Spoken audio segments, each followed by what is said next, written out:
Siska? Sudah, Bu. Baik.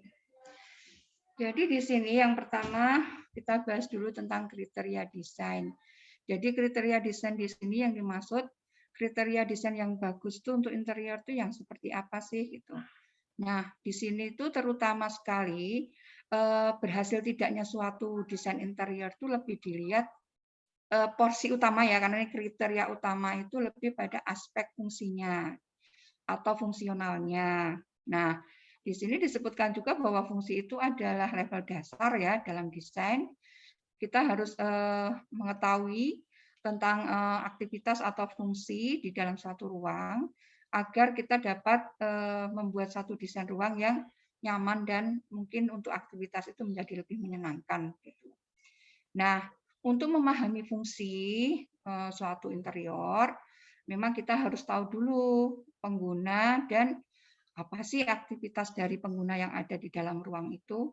Nah, disitulah kita mengidentifikasi penggunanya, mengidentifikasi aktivitasnya, kemudian kita analisis sebelum kita membuat satu konsep-konsep penataan dalam interior, gitu ya.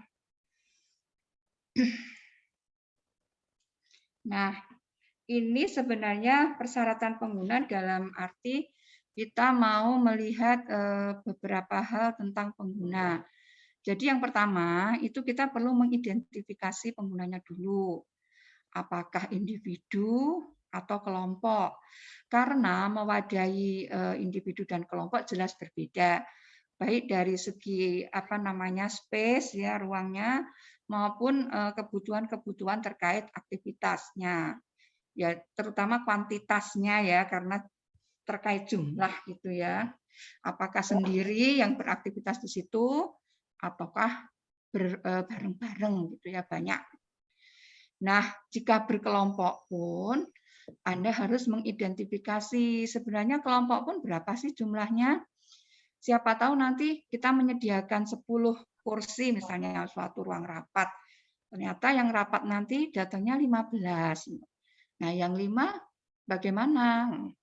Kalaupun 10 itu sudah kita hitung cukup untuk ruang itu, kemudian ternyata yang datang 15, misalkan ternyata penggunanya itu 15, ya ruangnya juga kemudian kita tidak akan cukup secara space. Kemudian ada umur pengguna. Nah, sekarang kira-kira pengaruhnya apa sih umur ini? Kaitannya dengan fungsi ruang atau kriteria dalam desain ruang, kenapa harus mempertimbangkan umur? Ada yang paham atau ada yang bisa memberi penjelasan?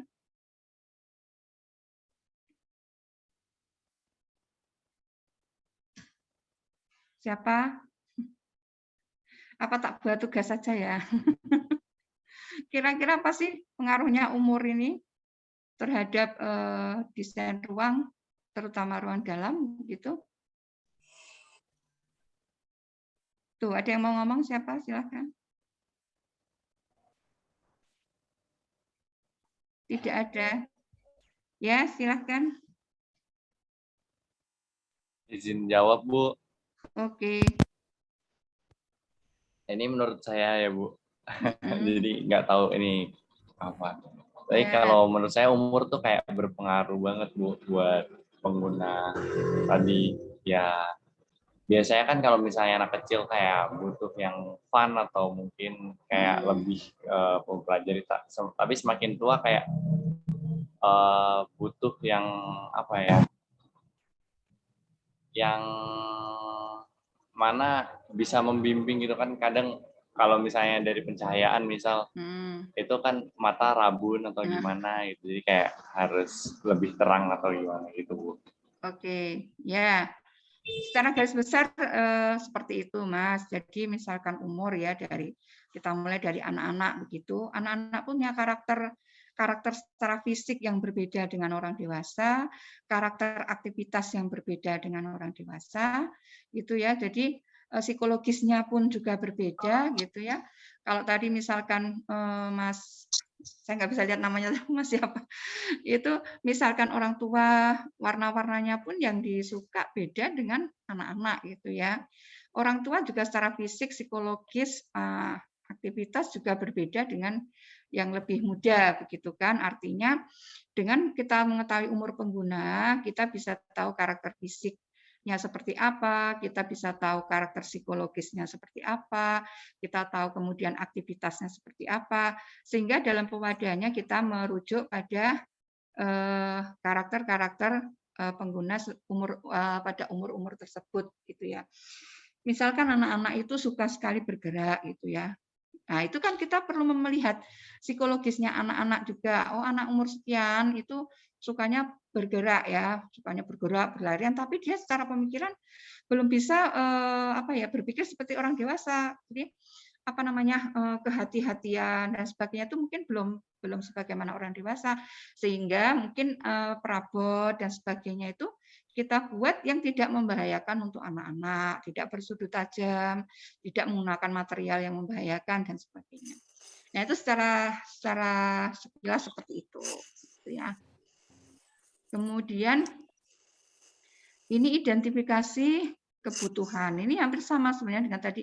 Ini kita identifikasi penggunanya dulu, umurnya berapa. Nah, dari situ kita bisa kemudian seperti yang diutarakan Mas tadi, kita bisa mengidentifikasi kebutuhannya gitu ya. Tadi sudah saya bilang juga kebutuhan kelompok itu berbeda dengan individu. Mungkin individu mungkin ada beberapa hal yang sangat spesifik gitu ya. Kita mau mendesainkan atau kita dapat klien gitu suruh mendesainkan suatu ruang, dia mungkin punya satu kebutuhan-kebutuhan yang tidak standar gitu ya, punya kebutuhan yang spesifik gitu. Nah, itu harus kita akomodasi juga gitu. Nah, kemudian juga ini objek-objek favorit pengguna. Kalau untuk individu memang ini sangat-sangat perlu kita ketahui ya. Dia senangnya seperti apa sih, ada objek-objek apa sih dalam ruang itu yang dia suka gitu ya. Warna favorit, tempat favorit, ketertarikan spesifik, ya ini hampir-hampir mirip. Artinya kita perlu mengidentifikasi kebutuhan-kebutuhan yang lebih spesifik di samping yang kita wadai kebutuhan-kebutuhan sifatnya umum gitu ya. Kemudian persyaratan teritori itu atau persyaratan tentang batas-batas atau apa namanya ya teritori itu. Sudah pernah mengambil arsitektur perilaku begitu belum ya? Sudah. Sudah, Bu. Nah, sudah pernah ya personal space itu mestinya nggak asing lagi ya. Apa tuh personal space?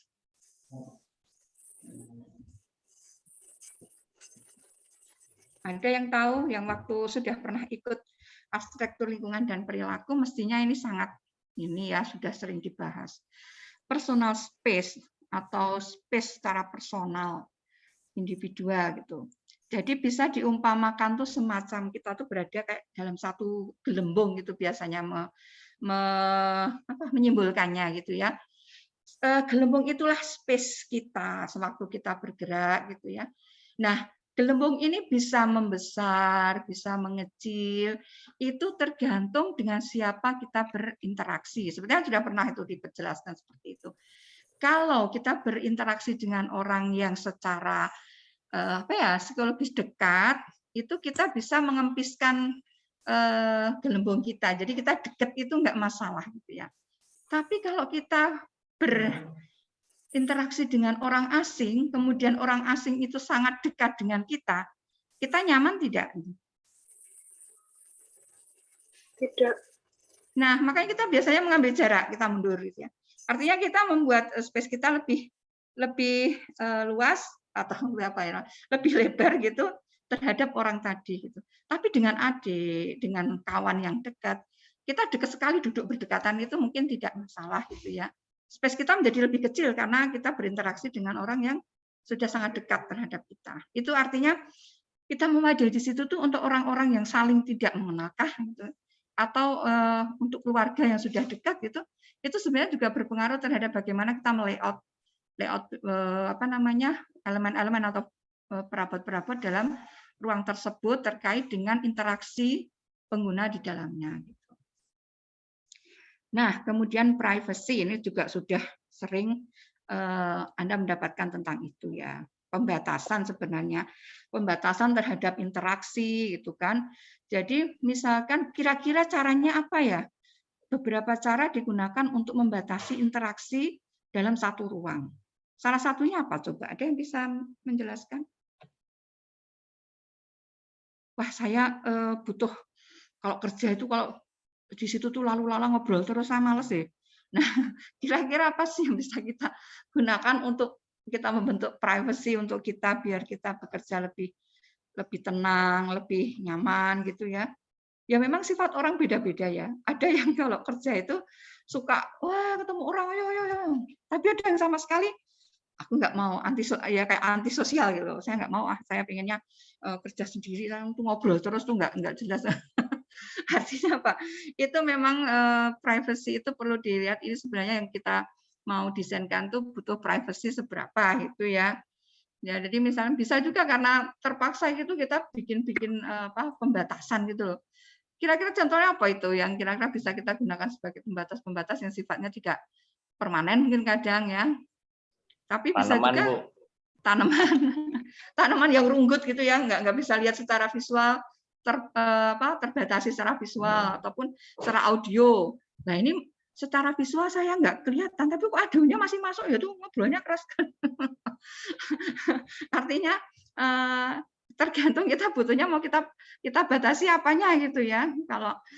Kalau memang itu aktivitasnya seperti itu, mestinya dalam perancangan ruang itu bisa dibuat didesain sebagaimana orang itu di situ memang mendapatkan privacy gitu ya. Nah ini juga kaitannya erat dengan interaksi gitu ya. Seberapa jauh sih interaksi yang ada di situ itu? Apakah memang interaksinya sangat intens gitu masing-masing orang di situ, atau seperti saya bilang tadi interaksinya itu ada yang dekat, ada yang jauh gitu. Nah itu perlu kita ketahui atau identifikasi terkait interaksi yang nanti terjadi jika beraktivitas di dalam ruang itu gitu ya. Kemudian akses. Akses itu kan pencapaian ya, gimana tempat itu bisa dicapai gitu ya. Nah, itu juga perlu dipertimbangkan dalam nanti perancangan ruang maupun aktivitas.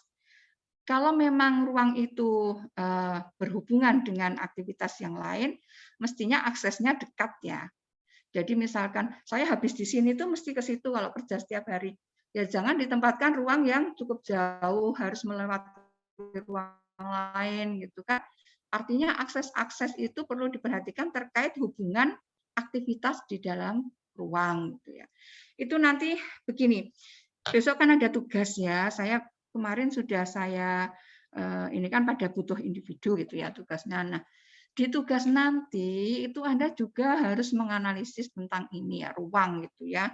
Sampai kenapa layoutnya ketemu seperti itu gitu ya. Mestinya ada satu cerita atau ada satu tahapan kenapa natanya jadi seperti itu.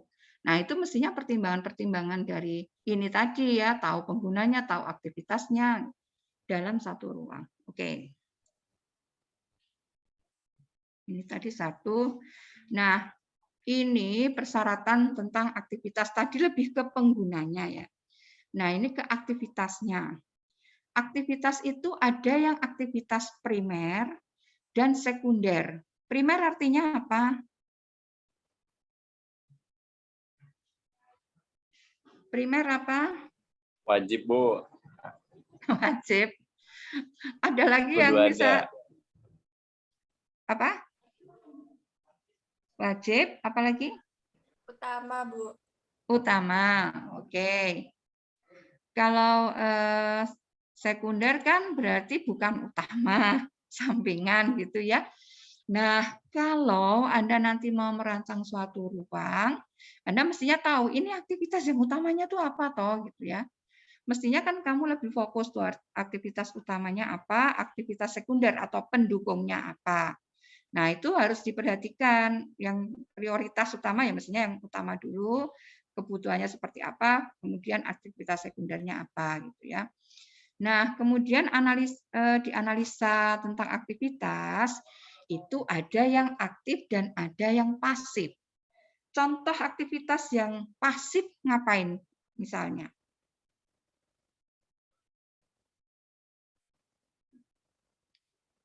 Pasif. Jadi kita di situ tidak banyak gerak gitu ya.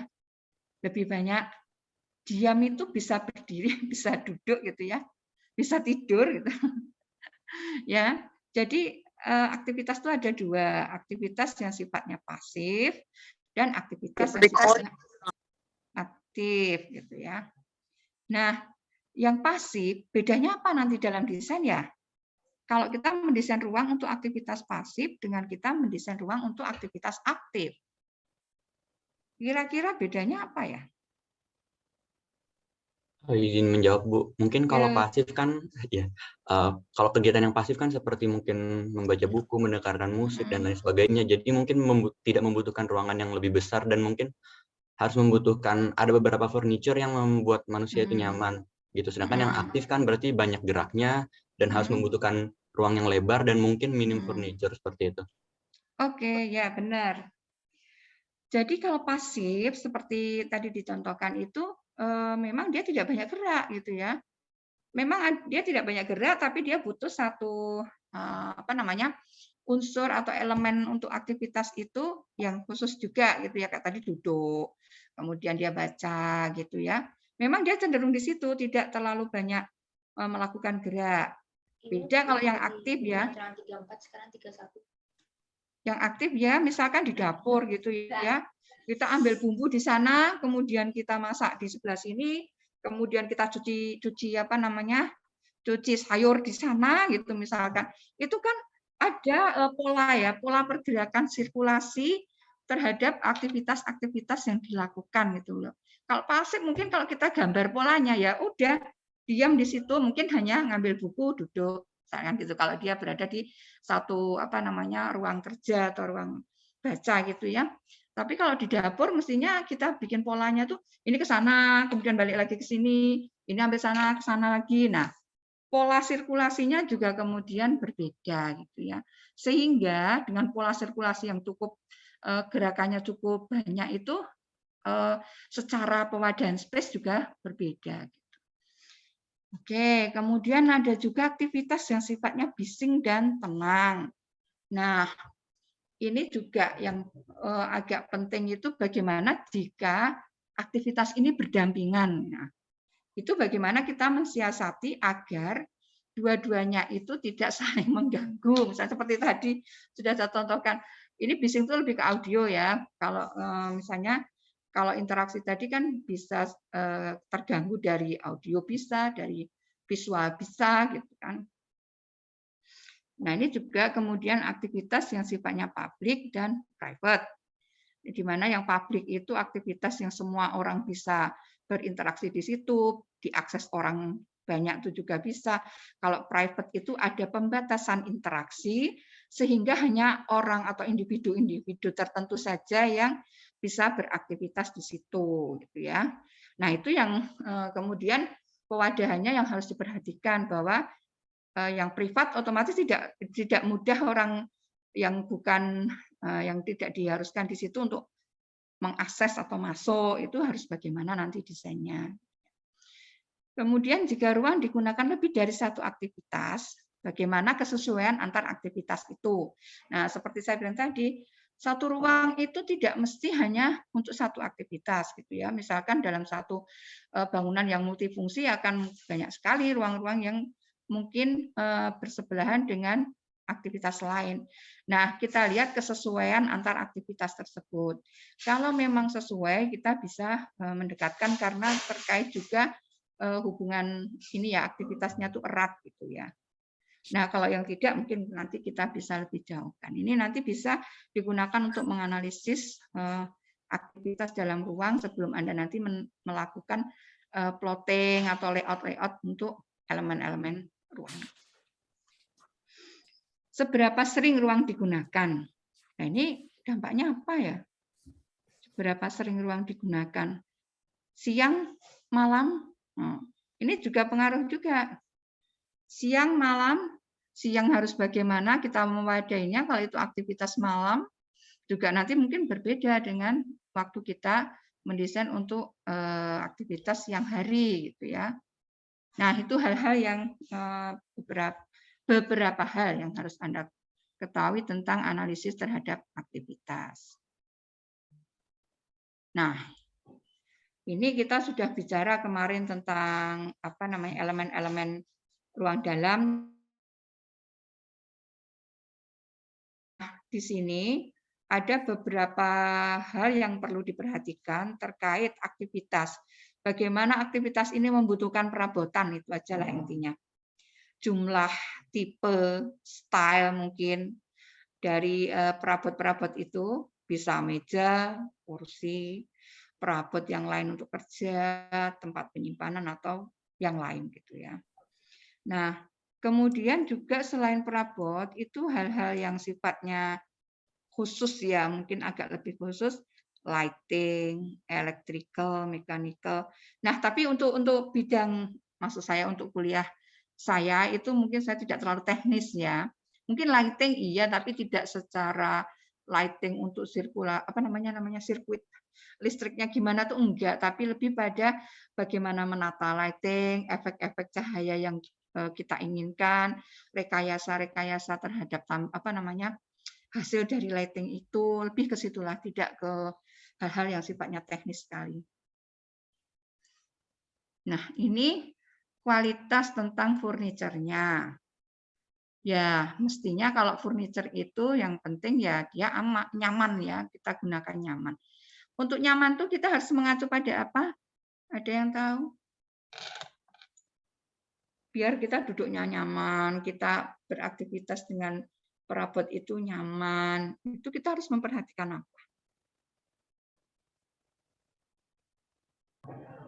Suasana ruang, Bu. Suasana ruang. Ada lagi yang lain? Standarnya, Bu.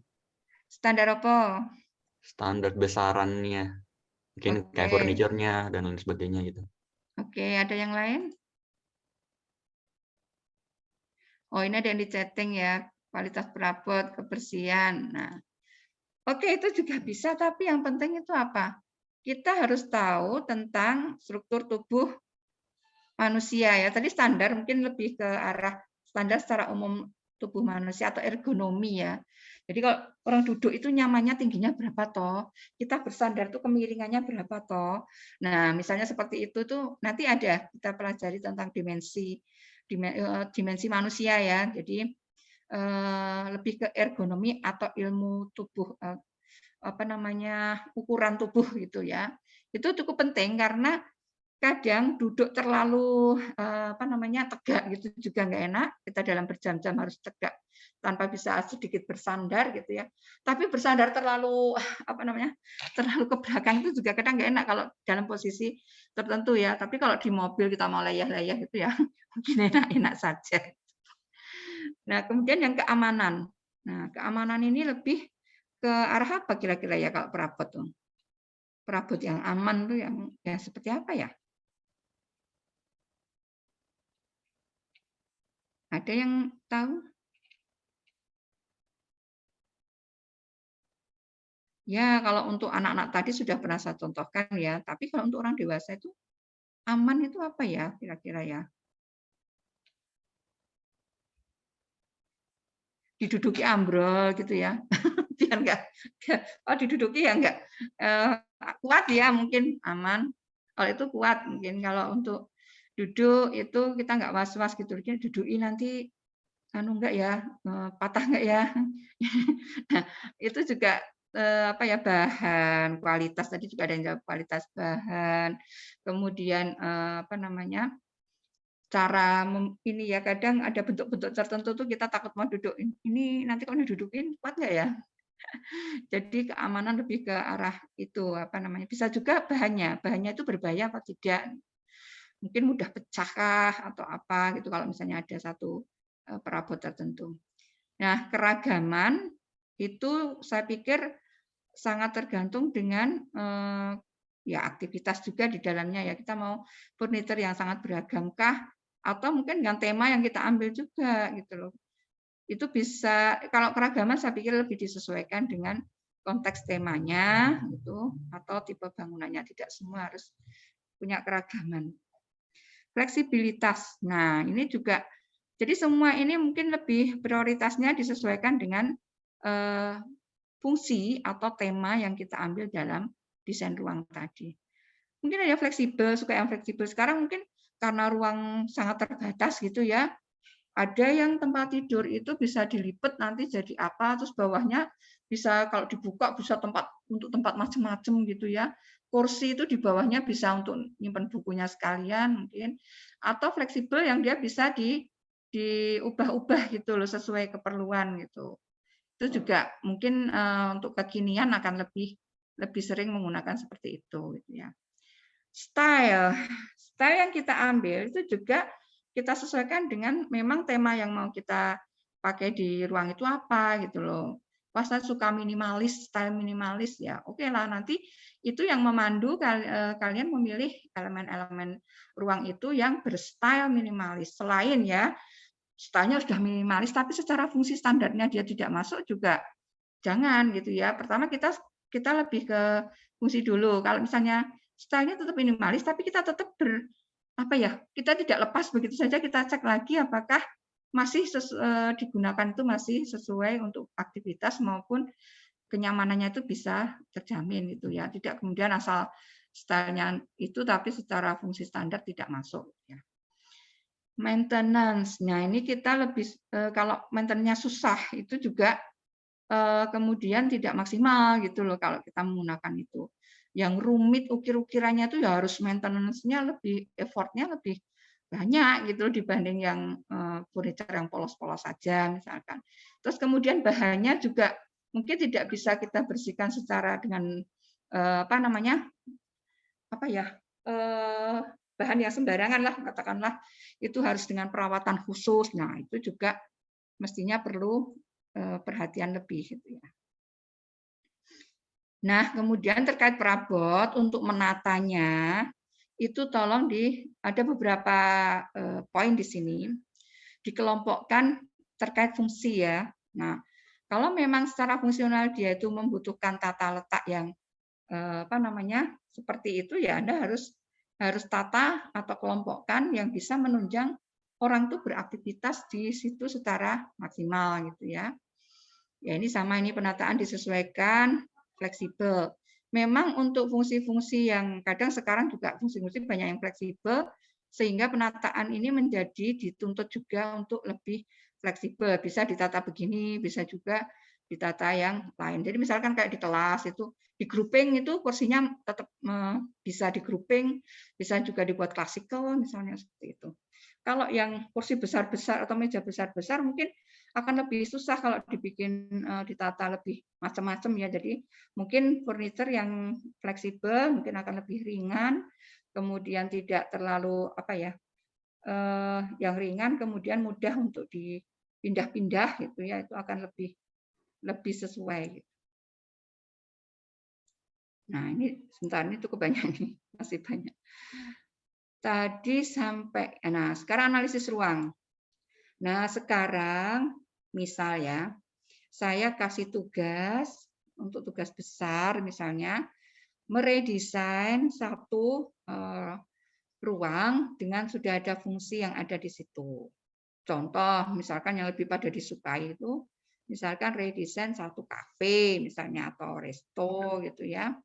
Nah, di situ tuh kalau melakukan satu redesign, data existing itu harus cukup lengkap gitu ya. Jadi denahnya ya digambar seperti apa adanya di sana. Kemudian bikinlah potongannya karena kita mungkin mau nanti kemungkinan dari aspek ketinggian ruang, kemudian skala ruang itu mungkin kurang, masih ada kekurangan sehingga kita bisa merekayasa dari aspek itu. Nah, kemarin waktu pada tugas yang meredesain itu tuh gambar existing kebanyakan tidak lengkap ya. Jadi saya nggak tahu itu hitungannya benar apa tidak, apakah benar diukur gitu ya seperti yang ada di lapangan gitu ya. Karena nanti data itu akan kita analisa. Jadi misalkan ya sudah ada tatanan furniture, jarak antar furniture itu mestinya juga dihitung. Wah, ini kok rapat-rapat sekali, ini kapasitasnya sudah melampaui dari standar yang seharusnya. Nah, itu Anda menemukan masalah di situ. Oh, ternyata penataannya ini dari aspek apa namanya, dimensi, kemudian jarak itu tidak memenuhi, sehingga nanti Anda perlu menganalisis lagi, kemudian menata dengan konsep yang lebih sesuai gitu ya. Dengan foto-foto dulu, kan kita kadang melihat 2 dimensi sama 3 dimensi kadang tidak bisa membayangkan suasananya kayak apa, ya perlu dikasih data-data tentang itu, baik dengan foto gitu ya, sehingga tahu kondisi awalnya itu persisnya seperti apa. Jangan sampai before-nya itu lebih bagus dibanding after-nya gitu loh. Kalau meredesain kan before and after. Nah, ternyata di after-nya itu malah jauh lebih buruk dibanding before. Nah, jangan sampai seperti itu. Ya kita menilainya mestinya after itu lebih bagus dari before karena sudah melalui satu tahapan data analisa gitu ya. Nah, kemudian bagaimana ini menganalisa ruang? Analisalah dari bentuk, skala, proporsi ruang, nah lokasi pintu, titik-titik pencapaian, jalur sirkulasi. Itu memang ada jalur sirkulasi existing, dan nanti kita sudah setelah dianalisis kita bisa memberi satu jalur sirkulasi yang disarankan. Artinya kita menyarankan berdasarkan hasil analisis kita terhadap sirkulasi yang ada di sana. Gitu. Kemungkinan jalur sirkulasinya ada masalah. Gitu. Sehingga kita harus membenarkan, membuat sesuatu yang lebih sesuai gitu ya. Nah, kenapa sih jendela, cahaya alami, view ventilasi itu juga selama ini jauh dari pengamatan gitu loh. Mestinya kan kenyamanan ruang juga ini ada kontribusinya gitu ya. Di situ ada jendela, tidak diperhatikan ternyata desain awalnya di situ diberi apa yang sehingga jendela itu tidak bisa berfungsi sebagaimana mestinya. Nah, kadang kalau kita tidak jeli terhadap data lapangan bisa seperti itu. Material dindingnya apa, lantai apa, penutup atasnya apa, detail arsitektural yang penting yang mungkin nanti kalau kita mau meredesain jangan sampai itu hilang karena itu menjadi satu ciri khas atau icon gitu di dalam bangunan itu misalkan. Kemudian kalau yang ini kalau di saya tidak saya ini kan lokasi perlengkapan kalau bisa mengidentifikasi itu bagus tapi tidak saya tuntut gitu ya. Nah, ini kemodifikasi apa yang sesuai itu mestinya setelah kita melakukan analisa itu ada beberapa alternatif gitu ya untuk penyelesaian dari permasalahan yang kita temui di analisis ruang. Nah, ini terkait dimensi ukuran yang dibutuhkan untuk ruang dan pengelompokan furniture. Nah, di sini area yang dibutuhkan untuk setiap pengelompokan fungsional dan furniture itu memang berdasarkan analisis tadi kita bisa menentukan perletakan ataupun pengelompokan dari furniture tadi tentu saja dengan mempertimbangkan dimensi seperti saya bilang tadi. Dimensi yang dibutuhkan dalam beraktivitas. Akses dan pergerakan dalam dan di dalam antara area aktivitas. Tadi juga sudah saya singgung ya, akses itu bagaimana itu dicapai, pergerakannya itu yang sesuai kebutuhan aktivitasnya itu seperti apa. Oh setelah ini tuh harusnya ke sana. Misalnya datang itu ngapain dulu sih? Mau pesen menu dulu, baru kemudian duduk. Nah setelah itu dia bisa kemana lagi.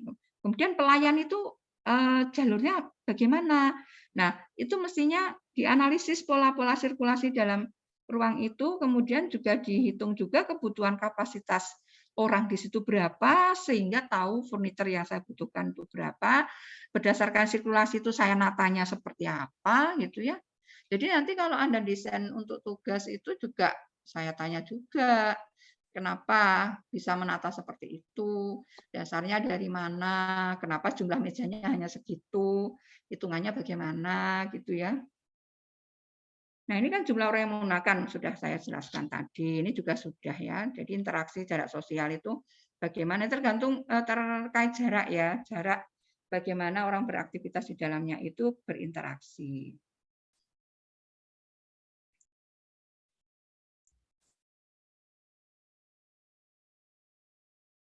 Nah, kemudian ini Ya, ini hampir sama juga tentang aktivitas dan dimensi. Bagaimana kita harus melihat karakter aktivitasnya itu seperti apa, sehingga kita bisa menentukan dimensi dari baik perabot, baik kemudian apa namanya dimensi ruang secara keseluruhan itu akan menjadi apa namanya hal yang diperhatikan gitu ya. Nah, sejauh ini ada pertanyaan?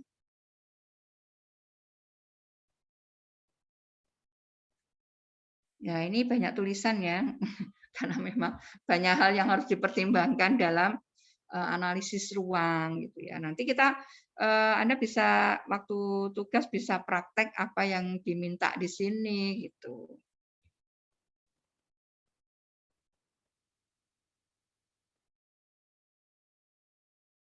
Ada pertanyaan?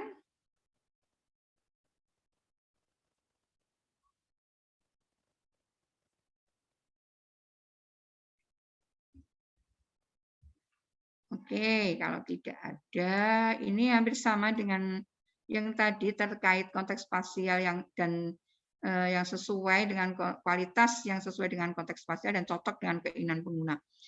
Tadi sudah saya jelaskan juga bahwa untuk pengguna itu memang harus kita identifikasi keinginannya seperti apa, ya. Suasana yang diinginkan seperti apa, image atau kesan dan stylenya yang dia suka seperti apa. Derajat keterlingkupan itu artinya ketertutupan ruang. Apakah dia butuh ruang yang cukup open gitu, terbuka, atau dia perlu beberapa bagian itu tertutup gitu ya. Kenyamanan dan keamanan. Kenyamanan ya sudah saya bilang tadi, kenyamanan dalam beraktivitas, keamanan juga dalam beraktivitas. Kualitas cahaya. Apakah cahaya yang daylight atau alami atau juga didukung cahaya yang buatan.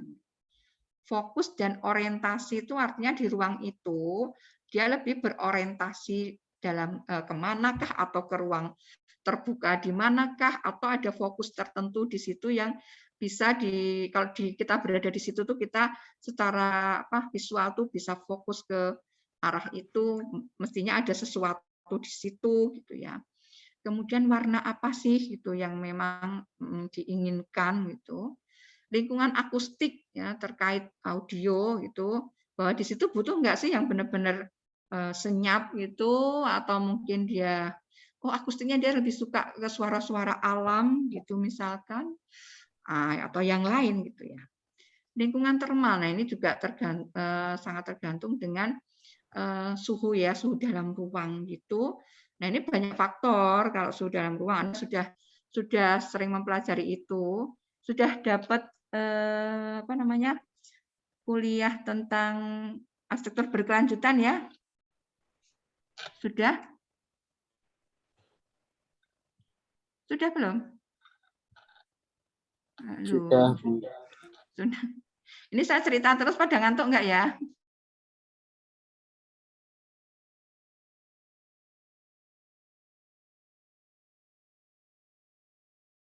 Saya jelaskan.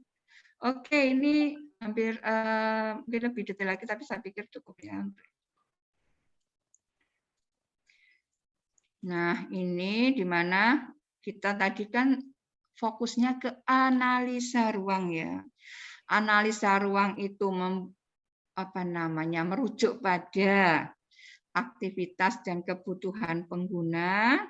Nah, dari sinilah kita lihat kebutuhan furniture, hubungan yang diinginkan, kualitas yang diinginkan, penataan dena, persyaratan ruang, dan dimensi, di mana inilah untuk pengembangan desain. Nah, nanti tugas Anda itu adalah lebih ke redesign ya. Biasanya saya ambil kasus redesign, jadi biar tahu yang kesalahan atau kekurangan dari desain yang awal itu seperti apa, kemudian Anda bisa mengajukan pengembangan desain atau redesign itu merupakan solusi yang lebih baik gitu ya dari yang ada sekarang.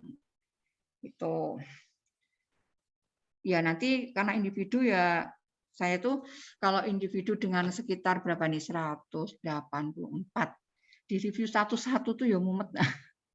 Kadang tuh satu-satu, kadang jadi tekniknya saya lihat dulu, saya lihat secara keseluruhan, kesalahan-kesalahan apa yang kebanyakan dilakukan gitu ya, itu yang saya review gitu ya.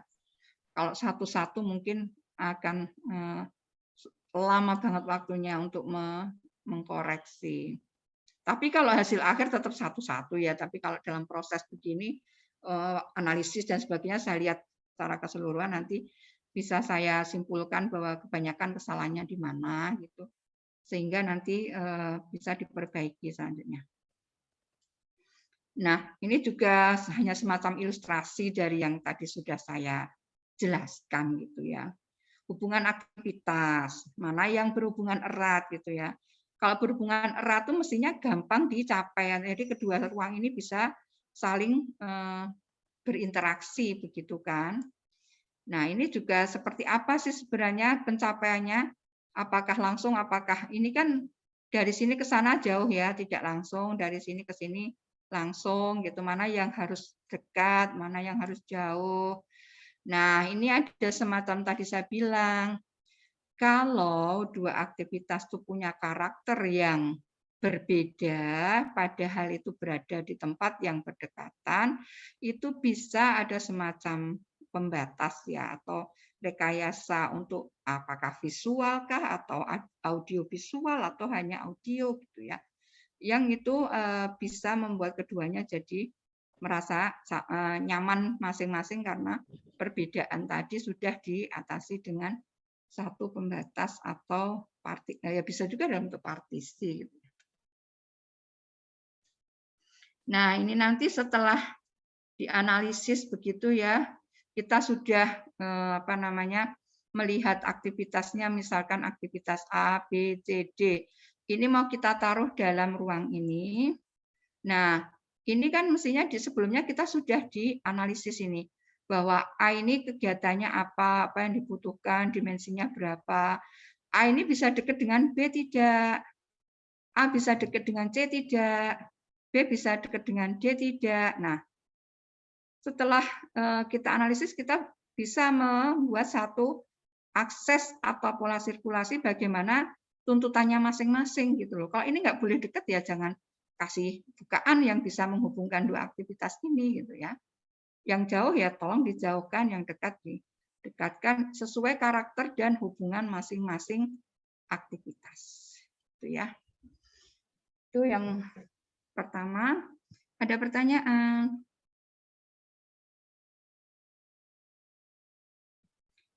Baik, ini setelah analisis ruang. Saya agak capek, saya sebentar.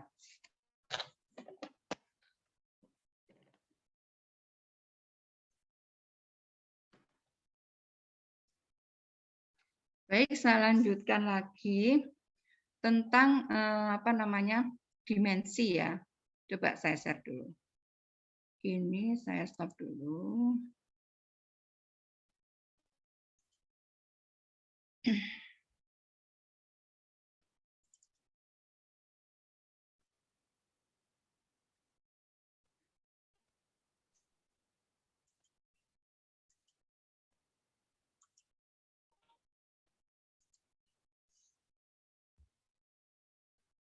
Sudah terlihatkah?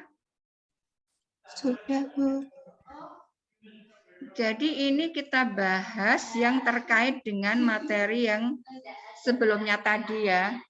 Karena kita tadi sudah membicarakan tentang aktivitas, adanya di dalam ruang, penggunanya. Nah, yang terkait juga adalah bagaimana dimensi manusianya tadi, terkait bahwa dimensi manusia dalam kondisi diam ataupun manusia dalam posisi bergerak. Gitu ya.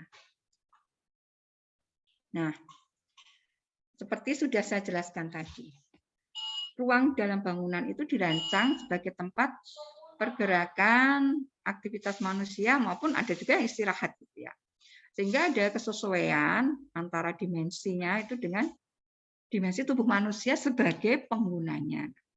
Karena itu kesesuaian bagaimana ruang bisa mengakomodasi kebutuhan tadi, maka kita perlu mengetahui beberapa hal terkait dimensi dari manusia tadi ya. Nah, dimensi tubuh kita, jadi bagaimana kita bergerak dalam ruang, itu menjadi satu penentu dalam desain interior. Di sini tuh ada 2 dimensi. Ya, ini sering saya tanyakan nih kalau UTS. Dimensi struktural tubuh dan dimensi fungsional. Dimensi struktural tubuh itu artinya dimensi waktu manusia sebagaimana dimensi manusia biasa dalam posisi diam ya. Nah, kemudian dimensi yang fungsional itu adalah sewaktu bergerak atau beragam aktivitas yang dilakukan oleh manusia tadi gitu ya. Nah, ini contohnya. Tadi sudah saya bilang ada semacam personal space gitu ya. Orang itu punya satu space di mana ini akan berubah-ubah tergantung dia berinteraksi dengan siapa gitu ya. Bisa dekat gitu, bisa juga jauh gitu ya. Nah, tadi sudah saya singgung seperti itu. Nah, ini adalah struktural atau dimensi struktural dari tubuh manusia ya, struktur tubuh manusia. Ini ada beberapa bagian dengan dimensi-dimensi tersendiri. Ini adalah dimensi yang fungsional. Fungsional di sini dimensi sewaktu manusia itu beraktivitas ya, bergerak beraktivitas. Itu jelas berbeda dengan dimensi sewaktu struktural ini ya, secara alami, dimensinya secara alami, ini dimensi secara fungsional. Nah, di sini ada beberapa variasi ya terkait dimensi tadi. Dari usia itu juga berbeda dimensinya, seperti kita sudah bicarakan tadi kan tentang pengguna. Bagaimana pengguna itu terkait umur itu juga berpengaruh karena memang dimensinya juga berbeda tadi. Secara psikologis, secara fisik, secara aktivitas juga berbeda. Nah, ini juga kita harus tahu tentang variasi individualnya. Baik terkait umur, mungkin gender ya. Saya nggak tahu. Gender mungkin berbeda juga dari segi fisik kan. Aktivitasnya juga mungkin berbeda. Nah, ini beberapa ukuran ya, dimensi dari manusia ini, rentang tangannya itu berapa. Kalau misalnya mau mengambil sesuatu secara garis lurus ini berapa gitu kan. Standar pandangannya ini juga ada. Nah, ini standar-standar yang nanti bisa dipelajari dalam menentukan layout, dimensi dari furniture yang Anda rancang dalam ruang gitu ya. Duduk itu berapa sih ketinggiannya itu? Duduk. Nah, sebenarnya bisa Anda cari ini ya, referensi standar-standar yang lain, ini hanya contoh saja. Kemudian, nah ini juga dimensi-dimensi untuk misalkan ada kelompok orang yang beraktivitas di situ. Apakah memang berjarak seperti ini kah? Atau ada yang berjarak lebih jauh? Kemudian untuk berpapasan kah? Misalkan ada lorong ya.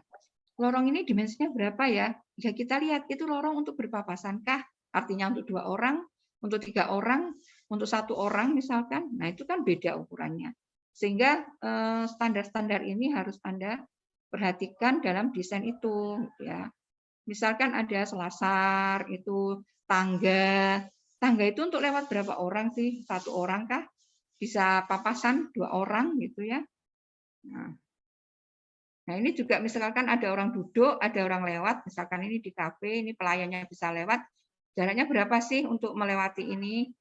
Itu ya. Kemudian yang duduk ini kira-kira berapa ukurannya? Ya memang agak rumit ya, tapi ini harus diperhatikan karena nanti kalau tidak dalam penataan itu menjadi aktivitasnya tidak nyaman karena tidak sesuai dengan pergerakan dia yang seharusnya dia butuh space gitu ya. Nah, ini sama contoh-contoh bagaimana ini, oh ini untuk lewat 2 orang kok, selasar ini, di sana ada lagi tempat duduk misalkan. Nah, ini juga mejanya seperti apa sih? Ini duduknya ngapain sih gitu loh. Duduk yang duduk santai kah, duduk kerja kah, itu kan ketinggiannya juga beda-beda gitu. Ya. untuk ini maksud saya ergonomi itu ilmu tentang struktur tubuh manusia ini ya, dimensi-dimensinya. Nah, ini juga mejanya kalau letaknya terlalu jauh, dia nanti mau ngambil atau terlalu rendah itu ketarik enggak gitu ya punggungnya kalau ngambil, harus lebih mendekat lagi kah?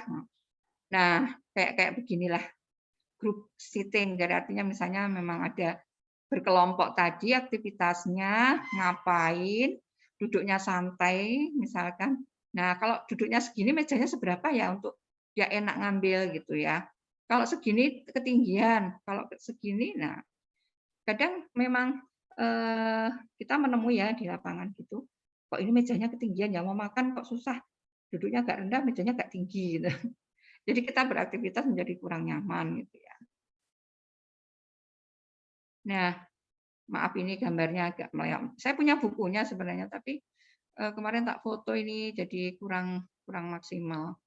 Ini sama ya, jadi tolong ini Anda cek lagi aktivitasnya di situ apa, apakah memang ini harus bisa dilalui orang, ini tidak gitu ya. Itu beda untuk menata furniture-nya. Sama ini kasusnya, plan arrangement itu artinya perencanaan penataannya itu bagaimana. Dan penataan ini jelas-jelas sangat dipengaruhi oleh aktivitasnya, penggunanya gitu ya. Sirkulasinya seperti apa dalam beraktivitas, kemudian karakter aktivitasnya itu duduknya memang butuh duduk seperti ini, kemudian dia harus apa namanya berapa space yang dibutuhkan, agak dekatkah atau jauhkah gitu ya. Nah, ini contoh, misalnya ini konsep-konsep ya, memang awalnya kalian bisa dalam bentuk skema-skema dulu gitu ya. Misalkan ini ada beberapa kemungkinan gitu ya. Ini bisa ditata seperti ini, bisa seperti ini, bisa seperti ini gitu ya untuk satu aktivitas kerja gitu kan. Dan nanti dari 3 ini kalian bisa membandingkan mana yang paling sesuai gitu kan. Ini konsepnya dulu, bahwa ini ada grouping yang terfokus pada tengah di sini. Aktivitasnya tuh duduk dan terfokus di tengah sini. Ini bisa plottingannya begini, bisa begini, bisa juga begini, bisa lingkaran, elips atau apa namanya persegi panjang. Nah ini juga tergantung ruangnya juga, ketersediaan ruangnya. Kalau Anda redesign mestinya kan tergantung juga space-nya yang ada di sana. Kecuali kalau Anda desain dari awal ya, Anda bisa menentukan itu lebih awal bahwa dengan plotting seperti ini saya butuh ruang begini. Saya plottingnya dengan meja yang seperti ini, akhirnya kan ini jelas lebih luas misalkan dibanding dengan ini. Nah kemudian kalau seperti ini berfokus pada titik di sana, bukan melingkar ya, tapi apa namanya nih, setengah lingkaran kemudian ada fokus di sana. Nah ini yang jadi fokus kan ini tadi. Nah, ini perapian misalnya, ini perapian, ini melingkar begini, fokusnya di sini. Ini juga fokusnya tapi dari sekian ini mana yang lebih nyaman dengan fokus seperti ini ya bisa dipilih lah. Nah seperti itu kira-kira. Ini ada beberapa standar ya untuk furniture, misalkan nanti untuk tugas bisa dicek untuk memilih yang atau katakanlah oh rata-rata tuh ukuran sekian ya untuk apa kursi gitu ya. Ini wing chair, ini yang tap chair. Nah, ini ada beberapa standar. Anda bisa cari juga kok standar-standar apa namanya terkait itu. Nah, selain yang sifatnya fisik tadi, yang penting juga adalah psikologis. Nah, kebutuhan psikologis manusia pada suatu ruang itu berbeda-beda. Ya, jadi bisa butuh apa namanya yang minimum lah terpenuhi untuk aktivitasnya. Nah, ini juga hal yang perlu kita pelajari selain kita pelajari yang sifatnya fisik. Nanti bisa dibaca sendiri silakan. Mungkin itu dari saya untuk hari ini. Apakah ada pertanyaan?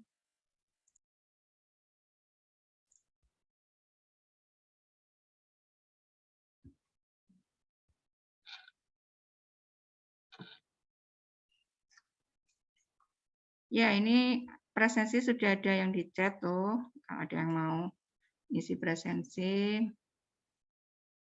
Nanti ini materi saya share di psikologi aja ya.